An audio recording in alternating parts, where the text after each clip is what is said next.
Great morning to the grinders, the go-getters, and the champions. And first and foremost, I want to wish everyone a Merry Christmas if you celebrate it. But gather around because I have a story for you, as told to us by the actor and author, Pulitzer Prize winning and Tony Award winning James Kirkwood Jr. So the story goes like this. There was a family who had identical twin boys. Now, these two boys were identical, but they weren't identical in personality. One of the boys was always depressed. He was always sad. He seemed the worst in everything. While the other boy was the opposite. He was always happy and joyful, and he always found the good in everything.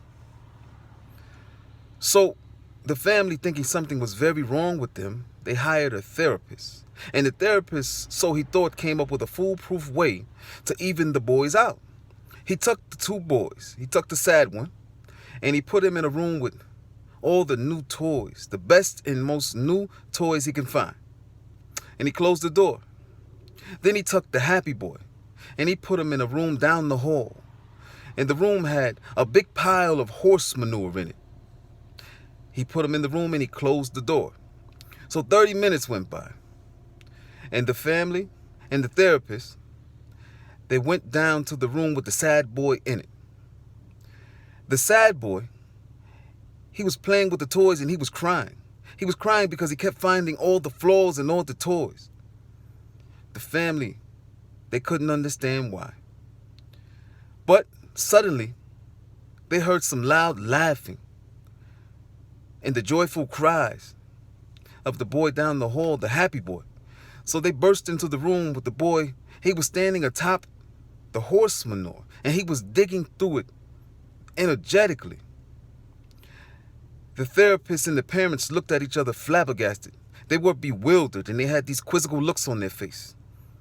So the boy just kept digging and digging, and then suddenly he stopped, and he exclaimed that in all this horse shit, there's got to be a pony somewhere.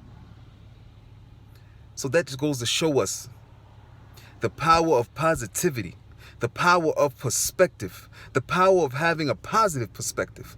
So regardless of what you're going through, how much shit you got to dig through, how much shit you got to go through, and how much shit you got to take, if you keep going, if you remain positive, you've got to find your pony in it somewhere. Let's get it. Level up.